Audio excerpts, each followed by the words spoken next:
Welcome to NucleCast, the official podcast of the ANWA Deterrence Center. Each week, we bring you leading experts for a lively discussion on topics related to strategic nuclear deterrence. Our host is Dr. Adam Lowther, Director of Strategic Programs at the National Strategic Research Institute. The views of the hosts and the guests are their own.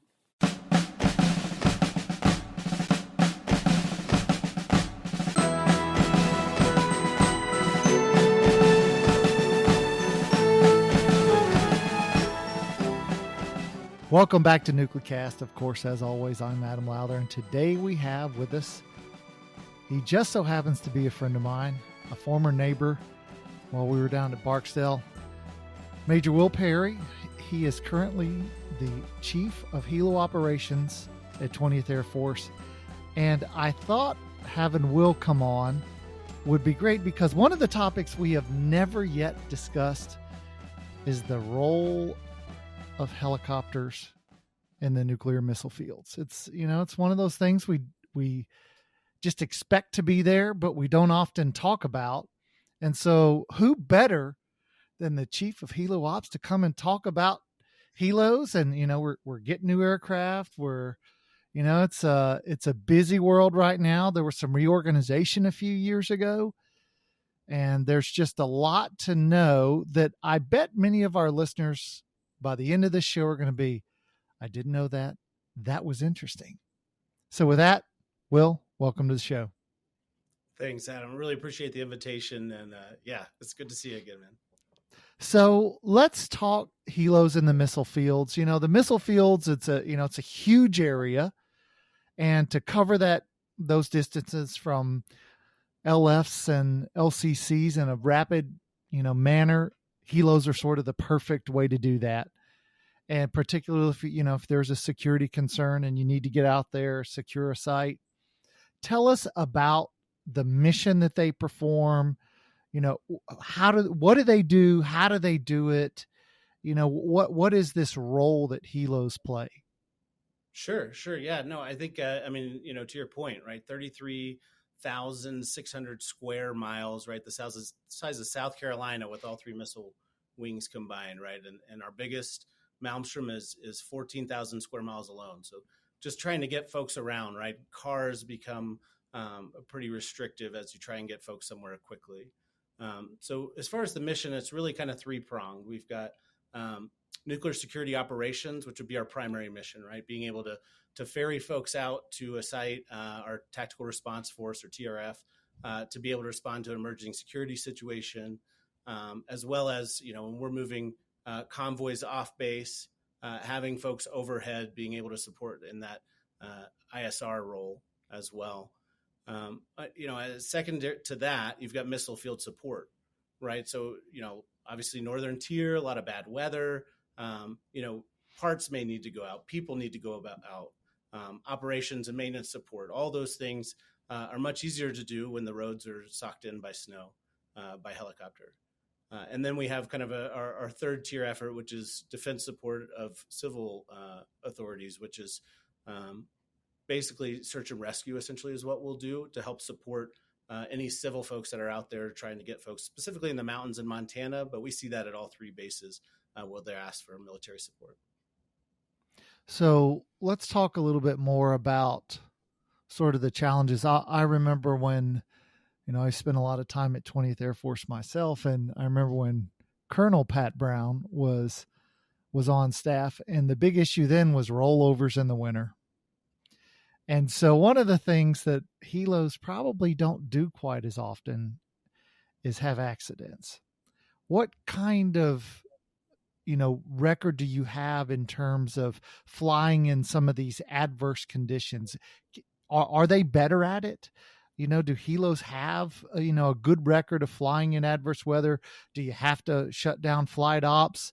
Tell us a little bit about that. Yeah, no, I think it's really just a testament to the professionalism of our flight crews. I think aviation, when we talk about risk, it's such a critical portion of, are we going to, those go, no go items, are we going to go, are we not going to go? And so whether you're doing this mission or any mission is a critical piece of that. So it's something we are always thinking about as aviators, regardless of the mission. So I think just being baked in that way is probably why you would see less accidents, as well as, like I said, just the professionalism of our crews. Being able to say, "Hey, this is unsafe, and we can't do this," because I think day to day, crashing a helicopter would appear much more catastrophic on its surface. So we, if we can't make it there, it's just not worth leaving. Could you give us some examples of how a standard mission might look? What is the mission? How often might you do it? What all does it take to do it? Can you give us some examples? Yeah, I mean, I think we kind of have three standard, I'll say NSO missions, right? Nuclear security operations is really growing as a tangent or an offshoot of nuclear operations, because we're realizing that by having a professional force, both with aviators and our security forces, compatriots on the ground, we're much more capable of doing the job that we're set out to do. We kind of come from that history of doing parts runs, crew runs, and then as we evolve to doing aerial fires, right? You talked about the reorganization. Those things have changed that dynamic. So a mission within nuclear security operations might be one of three things. We talked about a convoy. So that's obviously, we have a lot of time to prepare, a lot of mission planning involved with that. And we provide both the aerial surveillance piece of that, as well as if something were to go wrong, we are able to respond with tactical response forces. We also do a missile security sweep piece, which is just maintaining kind of that random measure in the missile field to deter any adversary from trying to do something silly. And then tangentially to that, we've got a emergency security response, which is the most reactive and therefore the most challenging, because we're not able to prepare for that beyond just our day-to-day training and knowing that it might kick off at any time. So one of the things that I've wondered is I've thought, if I were the Russians or the Chinese and I wanted to try to take out an LF, and stop the launch of an ICBM, what would I do? How would I do it? And so I've thought a lot about drones and munitions delivered by drones and some other sort of creative ways. Are you guys seeing a lot of these, like drones, for example, that are being introduced and that they're, proving problematic as far as security over LFs and LCCs? Are you seeing, unexpected, drones or other small aircraft? And then how do you deal with them when you find out that somebody's flying drones over your secured spaces? Sure. So I would say we're in front of that threat from my perspective. We are thinking about it. We are developing measures and countermeasures and mitigating those threats as we can. I don't think we're seeing too much of that quite yet, but I think anybody who's watching Ukraine sees the writing on the wall that, that's going to become a critical part of any type of warfare in the future. Yeah. And as you think about the missions that you fly, what are the most challenging missions? What is just really hard to do and, is therefore, potentially more dangerous? What types of missions might those be? Sure. I mean, I would say the most complex is that emergency security response, kind of like we said, because it's reactive, because we don't have as much time to prepare, and because depending on the threat, we're going to throw everything we have at it, right? So we could have 5 aircraft in the stack above, of reacting to an evolving situation on the ground. Operationally, I would say probably the most difficult thing we do is just because we're CONUS. A lot of our risk calculus starts to look a lot like law enforcement when we talk about, interacting with American civilians, because the assumption is everyone on the ground is an American civilian. So, that being able to identify a hostile threat day to day, the risk acceptance there is through the roof, right, until they actually execute something. So, again, we find ourselves reactive often. So preparing for those through shoot, don't shoot scenarios, being able to mitigate measures through things on the ground that may be able to detect or start to anticipate those sorts of threats. Now, there's been the Air Force has wanted a new helicopter, and it's getting one. There's been a reorganization of the helicopter force in the missile field. Can you talk about, tell us what was this reorganization, and then tell us about what is this new helicopter? Why did you need it? What's it going to do for you? Sure. So we, like most of us know in the community, we had some troubled times there around 14, 15, 16. And the FIP program was stood up, the Force Improvement Program, in order to fix many of the wrongs that I'd say were identified kind of right off the bat. And then as folks started to dig a little bit deeper. One of those things was the helicopter organizational structure. We were working for the missile wings, which I think was very efficient, but there was a lack of operational knowledge of what we did at the higher level. So what the group gave us was an 06 who's organic to our community, who's able to make those higher level decisions and represent the community in a way that we didn't really have before. What we've seen as a result is the emergence of nuclear security operations kind of as an expertise within our community. So that's from an infill, exfil perspective, being a much more robust tactical presence in the battlefield with the security forces, as well as being able to execute aerial fires.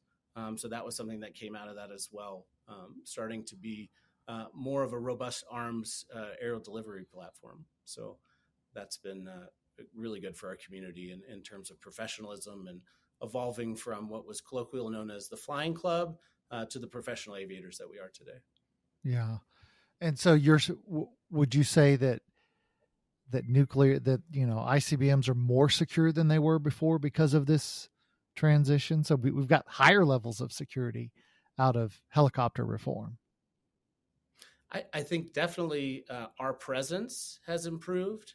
So, from my perspective, I wouldn't say we're more secure. I think we've been able to offset some of the things that were in place before, where we talk about numbers of folks on the ground. As we look at that, we're able to be a force enabler and a force multiplier in a way that we weren't before. Yeah.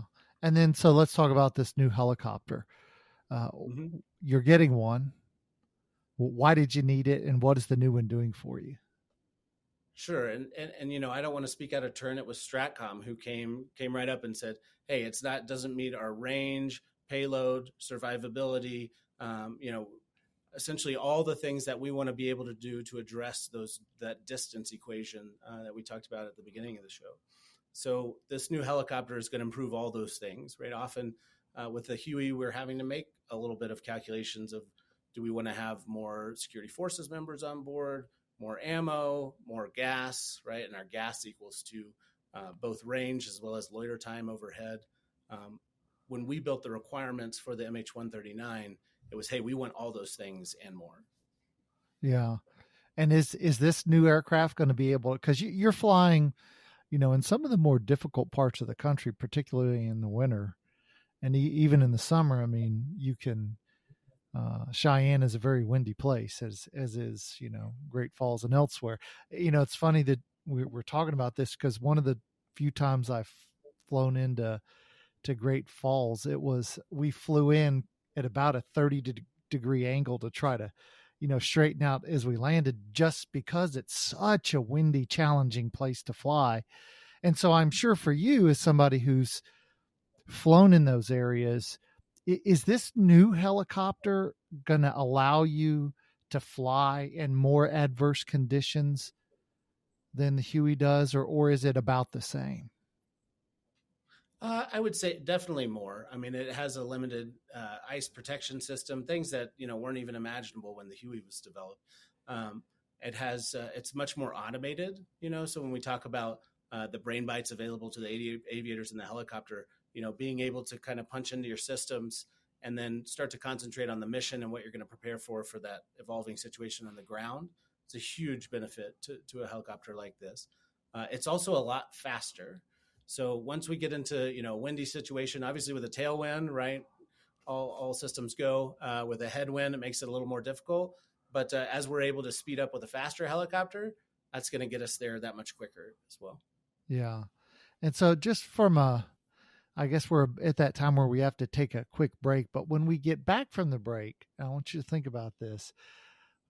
For our listeners who don't really understand flying in the missile fields, can you give them a couple of sort of great stories, the ones you tell your kids, maybe the ones you tell at a campfire, of those hair-raising examples from your own experience or from other guys and gals you've flown with?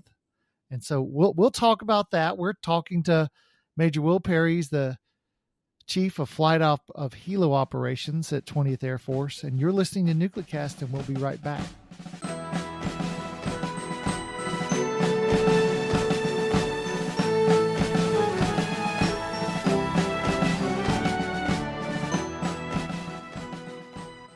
This episode of Nuclecast is brought to you by the ANWA Deterrence Center, whose mission is to educate Americans about the nuclear enterprise and strategic deterrence.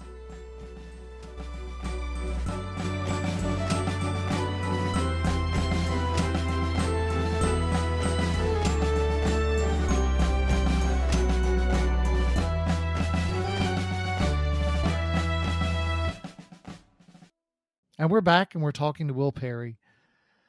And he was going to tell us some great stories about flying in the missile fields. Will, entertain us. All right. So every good aviation story starts with one of two things, right? I think I put my hands like this. And I say, so no kidding. There I was. So there we were in the missile field supporting a convoy as the weather started to come in on us. We had a crew of 3 along with 4 security forces in the back. And this would have been a standard operating day in a missile field like that, because often that weather comes in and you're not able to anticipate it. So the weather came down to about 100 feet. So we're cruising about 75, 100 feet in the helicopter, trying to stay with the mission. And at this time, we're thinking about what we call cross-loading our security forces members to the convoy, right? So they're still able to support, but as helicopters, it's getting a little dicey for us to stay overhead. So as we start to coordinate that, my aircraft commander at the time turns on the heater. And as he turns on the heater, a thick black smoke starts to come out of the front of like the defrost of your car, right? Uh-oh. So right in the face of us flying. Not where you want to be, that close to the ground, in some poor weather, not able to climb with potentially a fire on your helicopter. So that's the great part about a helicopter is, in fixed wing, you're turning towards the nearest airport. You're trying to figure out what you're going to do. You start working that emergency. From our perspective, it's, hey, let's get this thing on the ground. I'm pretty sure it's on fire. So he turns off the heat, which stops the swell of smoke in the face. And we get back to that down to the ground. We land to a road, right? Nuclear security is paramount at this point. So we're safe. We get the security forces off. We push them to the convoy, and they're able to cross-load to a different vehicle. And we start working the fire. We find out that an engine has dumped all its oil, and the oil is now burning, and the fire is arrested. Best part of the story, as we're sitting there on the ground, I was married at the time. I think my aircraft commander was married at the time, but we had a young single flight engineer in the back, and we had 3 students who were home for Thanksgiving, I think, there in the town of Stanford in Malmstrom, Montana, and 3 young girls that were students there at the local college, home for the holiday, stopped and picked us up some coffee, brought it back, cavorted a little bit with our flight engineer. So we made some friends there locally too. It was not the best of days, but it ended well. Yeah, that's funny. So as you think about the future needs of the Helo Force and sort of where you are and where you need to be to continue to perform this security mission. And it's a mission that if you were to talk to many within the nuclear field who perhaps don't have an operational background, they probably wouldn't even know about the role that Helos perform. So what would you say as you look forward at 5 years, 10 years, 15 years, what do you still need to do to make this a better mission, a more secure mission, a more effective mission? What's still left to do? Sure. I mean, I think for the next 5 to 10 years, everybody's focused on the MH-139, right? So being ready to bed down those helicopters and building the margin in so that we're not exceeding beyond our capacity as we try to fly the Huey and the MH-139 and represent all of the missions that we have to perform. Because a normal Air Force flying unit will be able to stand down, and the other flying units can take over their mission, overseas. For us, that's not the case. Nuclear security doesn't get a day off, so we're going to have to maintain our full mission set on the last day the Huey flies, and on the first day the MH-139 flies. So that's kind of. Sorry, go ahead. And is that going to be a big transition to go from the Huey to the 130? Is that going to be a big transition, or is there a lot of similarities? Or certainly, yeah. I mean, it's going to be a big change for us, as I said, in automation. But we're getting something newer, faster, stronger, better. So if we continue to do things the way we've always done them, I think we're, General Ray used to talk about the new, right? Mm-hmm. Let's do things with our new toys in a new way so that we're able to maximize the effectiveness of everything that they bring to bear. So if that's one of the big things that you're working on, what else are you needing to do in the years ahead to improve this? Is there still, now that you've reorganized, are there still things that you now need to tweak, or do you have it about right? Is the, sort of the career path for Helo aviators, is it where it needs to be? What else is on the plate to work on in the years ahead? Sure. I mean, I would say there's a lot there. And to be honest, there's a lot of unknowns, as we look at application overseas, application in other areas. I mean, who knows what the Air Force may ask us to do as things evolve. But I would say, in the kind of macro sense, partnerships is something that the Huey community has not often been exposed to, because it's an older helicopter that we don't have a lot of partners. There's not a lot of questions left when it comes to the Huey. For us in the MH-139, we're kind of in a unique position because we're not onboarding the new U.S. helicopter. We're onboarding a helicopter that's a derivative of a Italian helicopter that's been flown in nations across the world. So developing those partnerships and being able to kind of tug at those levers where we've got friends that have been flying this thing for decades and can bring their experience to bear and help us not just from a tactical perspective, but from an operational perspective and in the managing of those fleets, the logistics, all those pieces that are so critical to keeping a force like this flying. And it sort of brings to mind, as you're talking about flying with partners, for the aviators in the missile fields versus Helo pilots elsewhere in the Air Force. What are some of those differences? Are you sort of a unique group that it comes in early and spends your entire career flying for, the nuclear mission, or do you go back and forth? How is that working out? And in many respects in the past, if you were a nuke guy or gal, that could be sort of a dead end path. Whereas now they, like for missileers, for example, the whole career field has changed, and it's been built to help promote and grow people. How is it for you as an aviator as opposed to those elsewhere? Sure. I mean, a lot of that would be, it depends, because we are rotary wing, which is not the Air Force's expertise. So we're kind of this subset. We are, it depends on the generation you come from. So I went to undergraduate pilot training with all of the pilots in the Air Force, right? And we tracked out helicopters, heavies, fighters, bombers. And so I have that shared experience.